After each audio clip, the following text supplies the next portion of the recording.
News first channel ವೀಕ್ಷಕರಿಗೆ ಭವಿಷ್ಯ ಈ ದಿನ ಕಾರ್ಯಕ್ರಮಕ್ಕೆ ಸ್ವಾಗತ. ಮೊದಲು ಮೇಷರಾಶಿ. ಮೇಷರಾಶಿಯವರಿಗೆ ಕಾನೂನಾತ್ಮಕವಾದಂತಹ ಹೋರಾಟದಲ್ಲಿ ಜಯ ಸಿಕ್ಕುವಂತಹ ಸೂಚನೆಗಳು ಹೆಚ್ಚಾಗಿ ಕಾಣ್ತಾ ಇದೆ. ಅಂದರೆ ನೀವು ಹೂಡಿದಂತಹ ದಾವೆ ಅಥವಾ ಕಾನೂನಾತ್ಮಕವಾದಂತಹ ಹೋರಾಟ ನಿಮ್ಮ ಪರವಾದಂತಹ ಜಯವನ್ನು ಸೂಚಿಸ್ತಾ ಇದೆ ಅಂತ ಹೇಳಿ ಅರ್ಥ. ಮನೆಯವರ ಸಹಕಾರದಿಂದ ನಿಮಗೆ ಪರಿಪೂರ್ಣವಾದಂತಹ ಜಯ ಎಲ್ಲ ಕೆಲಸಗಳಲ್ಲೂ ಸಿಕ್ಕುತ್ತೆ.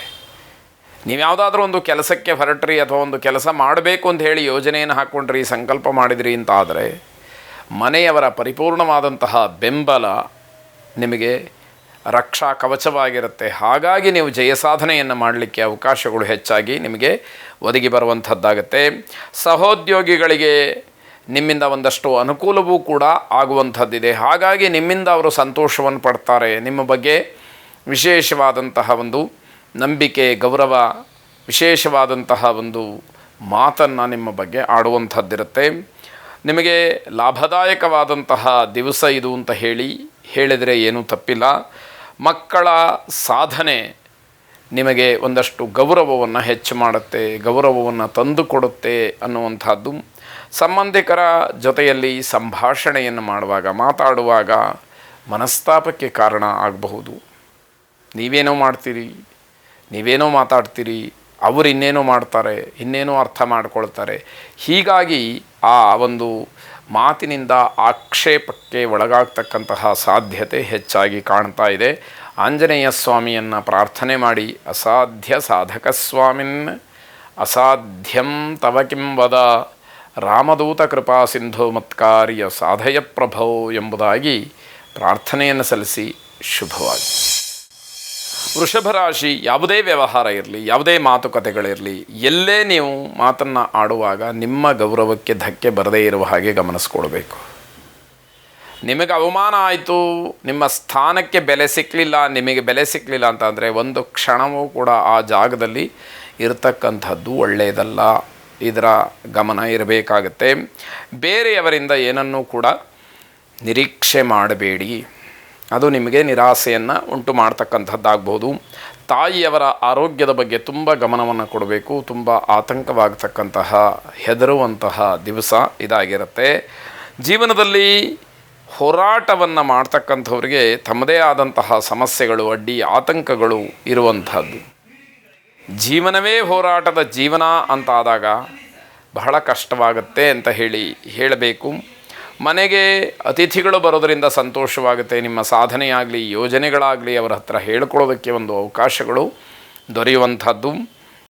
ಸ್ಥಿರಾಸ್ತಿಯ ವಿವಾದ ಹೆಚ್ಚಾಗ್ತಕ್ಕಂಥದ್ದು, ಅದು ಪಿತ್ರಾರ್ಜಿತವೋ, ಪೂರ್ವಾರ್ಜಿತವೋ, ಸ್ವಯಾರ್ಜಿತವೋ ಯಾವುದಾರು ಆಗಿರಲಿ, ಆದರೆ ಆ ಆಸ್ತಿಯ ವಿಚಾರಕ್ಕೆ ಒಂದಷ್ಟು ಗಲಾಟೆಗಳು, ಜಗಳ, ಮನಸ್ತಾಪ ಇವೆಲ್ಲವನ್ನು ಕೂಡ ನೋಡಬೇಕಾದಂಥದ್ದಿರುತ್ತೆ. ಕಾರ್ತಿಕೇಯನನ್ನು ಪ್ರಾರ್ಥನೆ ಮಾಡಿ ಶುಭವಾಗಿ. ಮಿಥುನ ರಾಶಿ. ಆದಾಯ ಸ್ಥಿರವಾಗಿರುತ್ತೆ. ಬರ್ತಾ ಇರತಕ್ಕಂತಹ ಆದಾಯಕ್ಕೆ ಯಾವುದೇ ಕೊರತೆ ಅನ್ನುವಂಥದ್ದು ಇರೋದಿಲ್ಲ. ಸಾಂಸಾರಿಕವಾಗಿ, ಕೌಟುಂಬಿಕವಾಗಿ, ವೈವಾಹಿಕ ಜೀವನದಲ್ಲಿ ನೆಮ್ಮದಿ ಇಲ್ಲದೆ ಇರುವ ಹಾಗಾಗ್ಬಿಡುತ್ತೆ. ಯಾವುದೋ ಒಂದು ಸಣ್ಣ ವಿಷಯ ನಿಮ್ಮನ್ನು ಪೂರ್ಣ ನೋವಿಗೆ ಅಥವಾ ಬೇಸರಕ್ಕೆ ದೂಡ್ತಕ್ಕಂಥದ್ದಾಗುತ್ತೆ. ಬೇರೆಯವರ ಅಭಿಪ್ರಾಯಕ್ಕೂ ಒಂದಷ್ಟು ಅವಕಾಶವನ್ನು ಕೊಡಿ. ಬೇರೆ ಯಾರಾದರೂ ಏನಾದರೂ ಅಭಿಪ್ರಾಯಗಳನ್ನು ಹೇಳ್ತೀವಿ, ಮಾತಾಡ್ತೀವಿ ಎನ್ನುವಂತಹ ಸಂದರ್ಭಗಳಿದ್ದಾಗ ಅವರ ಮಾತನ್ನೂ ಕೂಡ ಗೌರವಿಸ್ತಕ್ಕಂತಹ ಕೆಲಸ ಆಗಬೇಕು.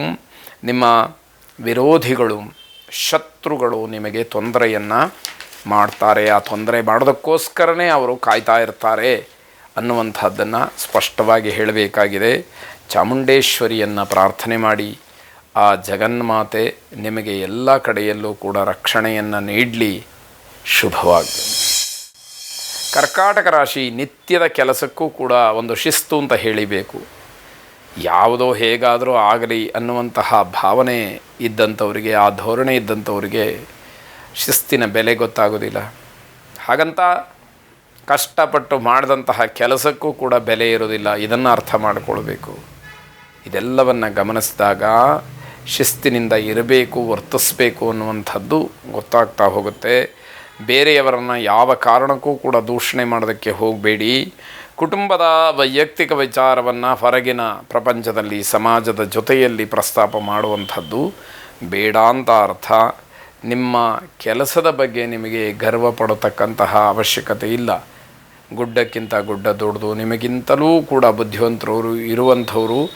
ಬುದ್ಧಿವಂತಿಕೆಯಿಂದ ಇರುವಂಥವರು ಈ ಪ್ರಪಂಚದಲ್ಲಿ ಇದ್ದಾರೆ ಅನ್ನುವಂಥದ್ದನ್ನು ಅರ್ಥ ಮಾಡಿಕೊಳ್ಳಿ. ಹಾಗೆ ಮಕ್ಕಳ ಭವಿಷ್ಯದ ಬಗ್ಗೆ ವಿಶೇಷವಾದಂತಹ ದಾರಿಯನ್ನು ನೀವು ಮಾಡಿಕೊಡಬೇಕಾದಂಥದ್ದು. ದುರ್ಗಾ ಪ್ರಾರ್ಥನೆಯನ್ನು ಮಾಡಿ. ಶುಭವಾಗಲಿ.